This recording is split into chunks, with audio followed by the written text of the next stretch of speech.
Hello and welcome to this video. Today I'm going to talk about how to do your inner work and how to get rid of your limiting beliefs. So I'm going to talk about my experience, what inner work is, some key points to it, and techniques to do your inner work. So first of all, my experience with limiting belief and also dramatizing in my life. Um, uh, for a lot of topics, I used to be, or areas of life, I used to be a very unbothered person, but some things in my relationship would trigger me. And in fact, relationships are the place where we get the most triggered.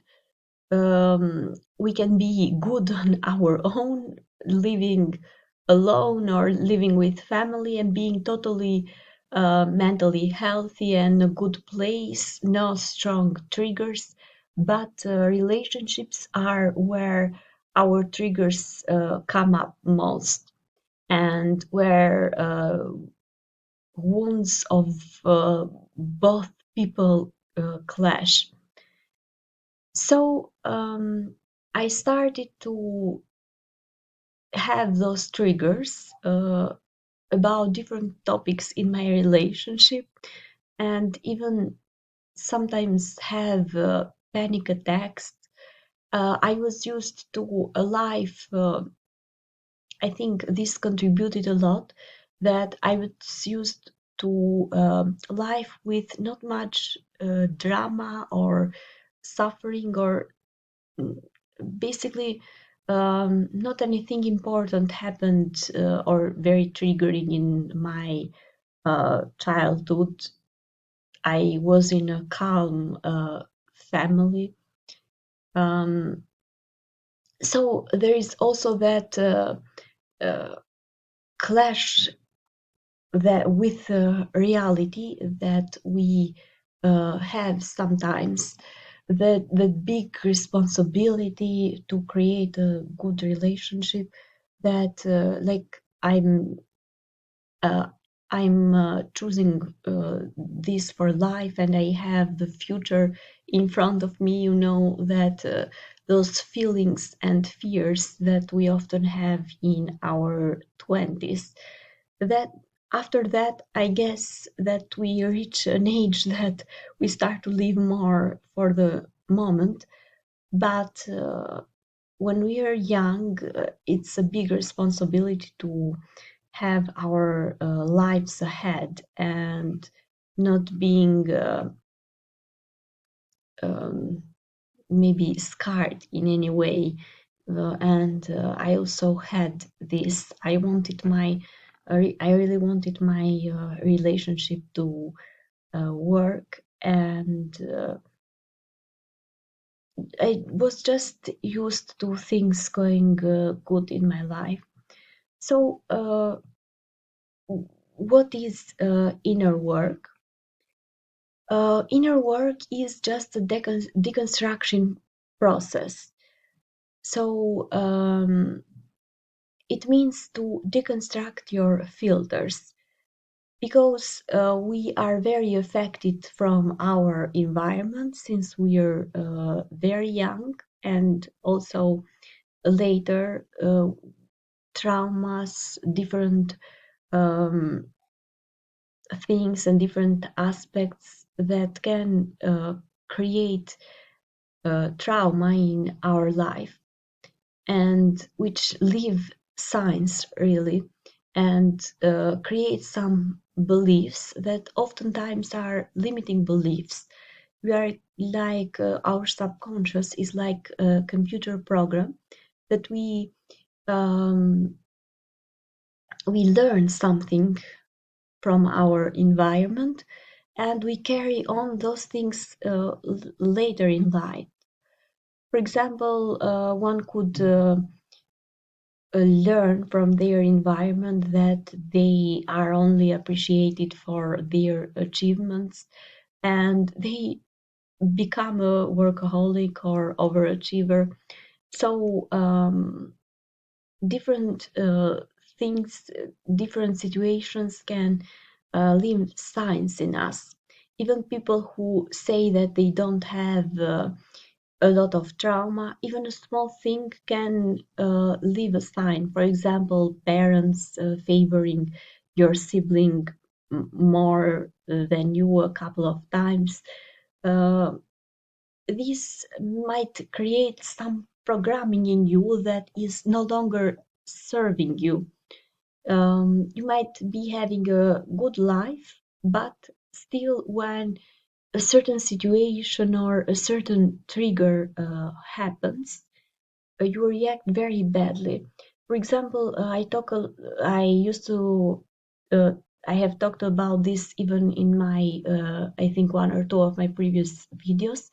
I had the trigger of uh, feminism, I could say, that if I heard something said against women, or maybe that women are different, can do the same things, and just things like that, I would get very much triggered. And this, I, in fact, knew this about myself.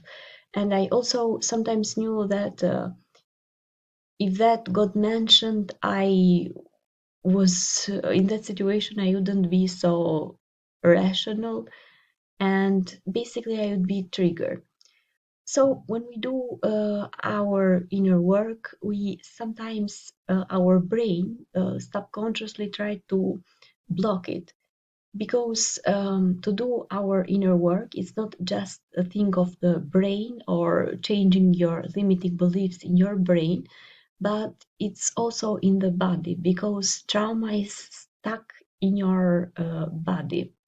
So often, one thing that a lot of people do, even I do sometimes, is that when I'm trying to do my inner work, I get stuck in questions. For example, I start uh,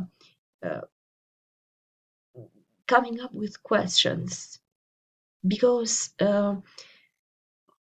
we don't want to go into our bodies. So trauma is stored in your body, and your brain is trying to protect you when a trauma happens, so it numbs your body. The brain thinks that it's doing you a favor. It bumped up the pain, but it also numbed up your body. So um, when we are in that state of being numbed, and I used to be in that state, I think different things contributed to that in my life. Also, the death of my mother and other things that contributed, my relationship, etc. I would just focus, try to um just bury my emotions and not really deal with them. So I had that feeling of being numb. We often do this by overworking or doing something, an activity to just forget about strong negative emotion. And this, I used to do this a lot, even during the period just after my mother was dead. I would go to university, fill my time with studying, and in fact, my grades improved during that period and during that semester, just after my mother's death, and that whole year. My grades improved instead of decreasing. So this was something that I used to do, just fill my time with activities to um, just not think about it. So you need to know one thing, that information is not inner work. So we oftentimes get informed about trauma and different ways to do our inner work. For example, you might read books or watch some YouTube videos, but know that your brain numbed your body for a reason. So it's like telling your brain, could you not numb me?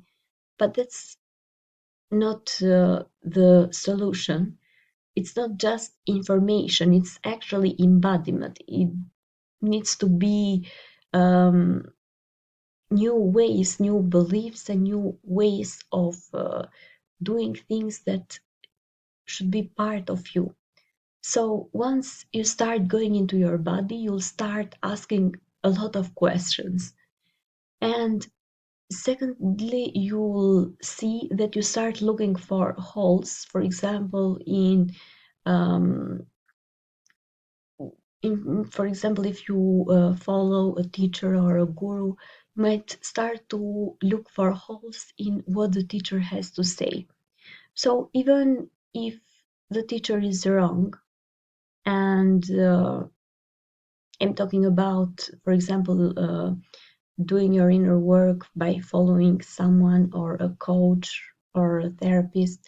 So they might be wrong, but why you are not willing to go into your body and just do the exercises that they give you? But you instead ask questions and are trying to find holes in what they are saying, because this thing is not about information, it's about just embodiment. And in fact, inner work is to be done in different areas of your life. For example, you might be healthy in relation to money, but you might need to do inner work for relationships or different areas of your life, because you have limiting beliefs in just those areas of your life. So, one question that people often ask is, how do I know if my inner work is working and it's giving results? Because we often start that journey, do some of the exercises, embodiments, but we're not sure if they are actually giving results or if they are working. One sign is, of course, your outer reality. You do your inner work and it shows in your outer reality, your life that you uh, are living, and which different things on it, different elements of it start to change. So if you do inner work, you should start feeling really calm, happy, your body image issues will start resolving. I sometimes, when I get triggers, a new trigger, for example, about something, um, I'm happy about it, in fact, because I see that as an opportunity to work on my triggers.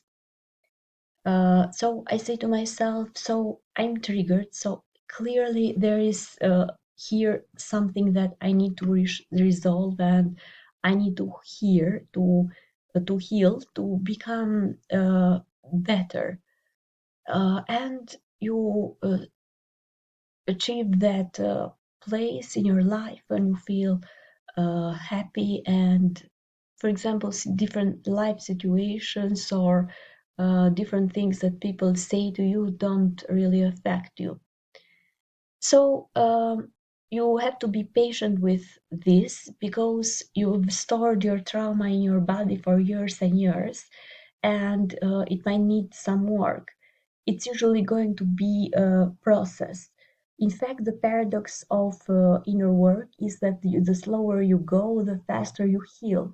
And the opposite, if you try to do it faster and to get over it, um, you're not going to get so many results. So also uh, really doing it and going over it slower um, is going to be more effective.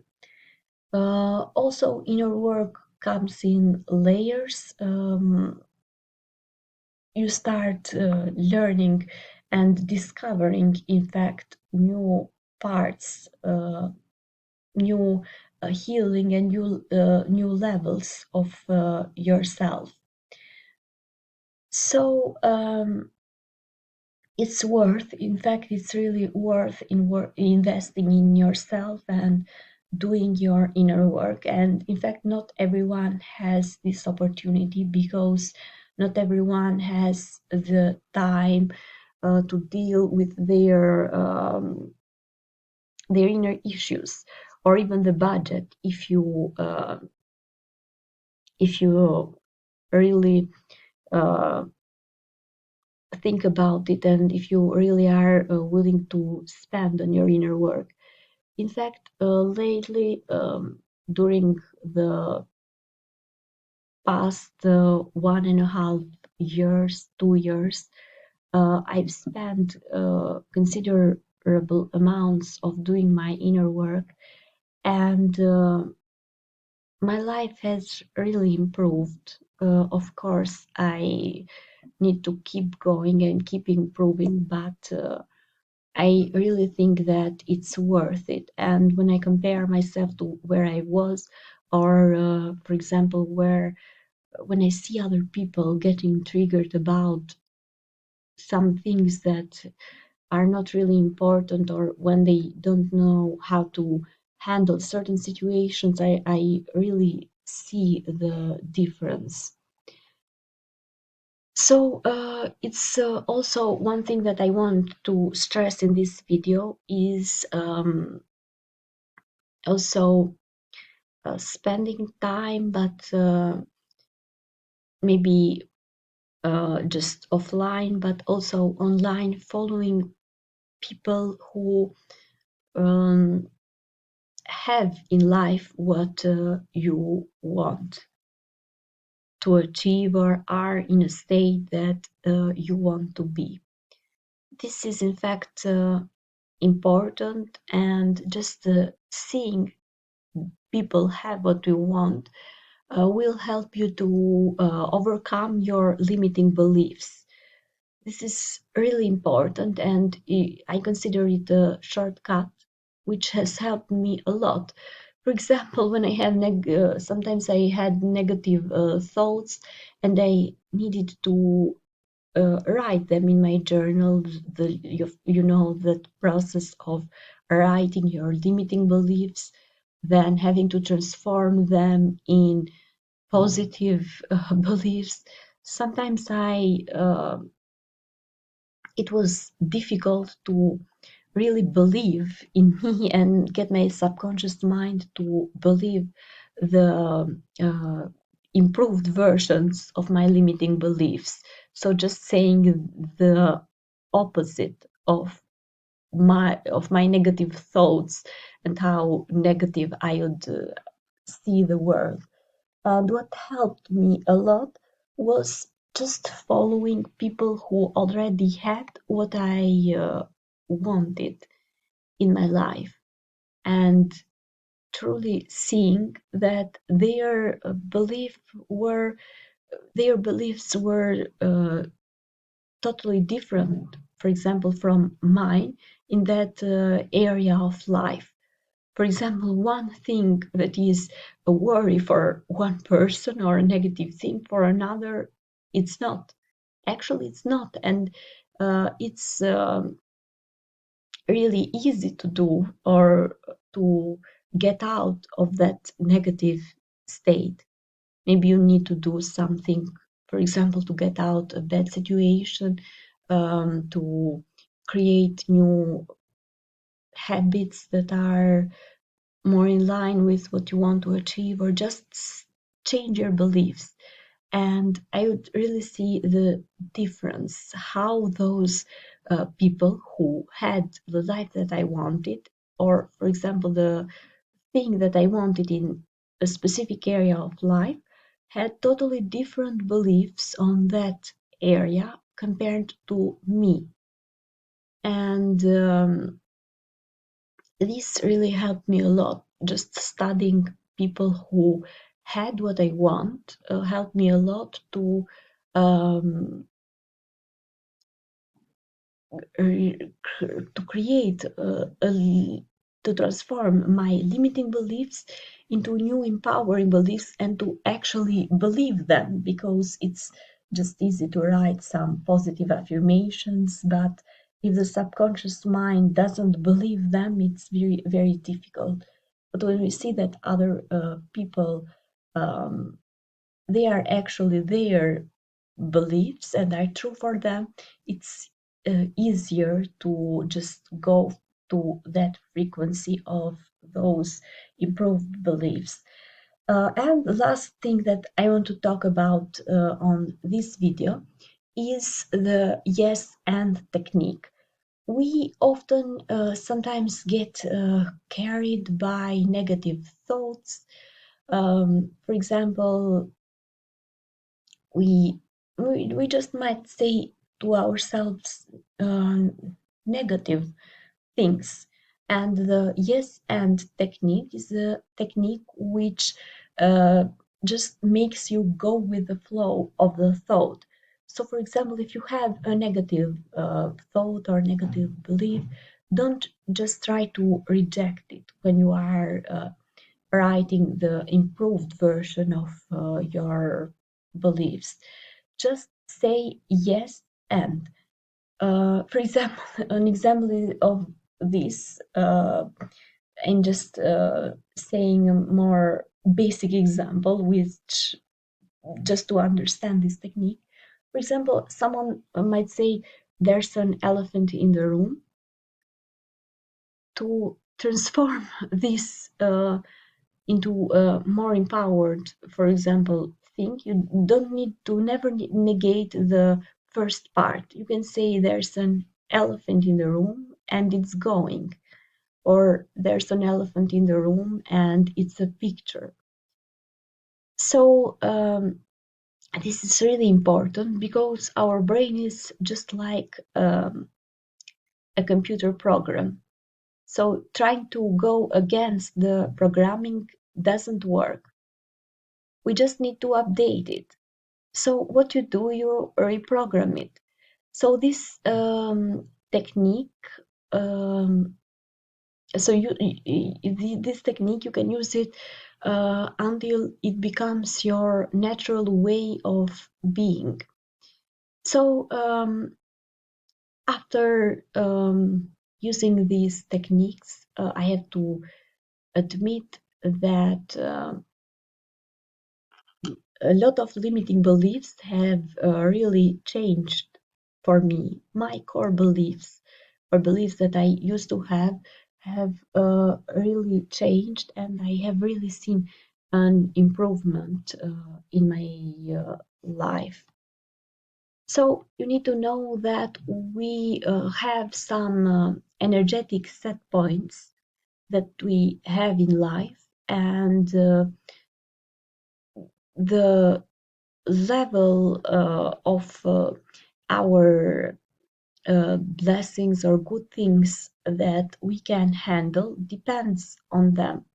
For example, you might get a relationship if that's what you want, but we often end up self-sabotaging it because our nervous system, our brain is just used to dramatizing, and it's not trained on how to receive joy, and it goes back to that basic emotional set point.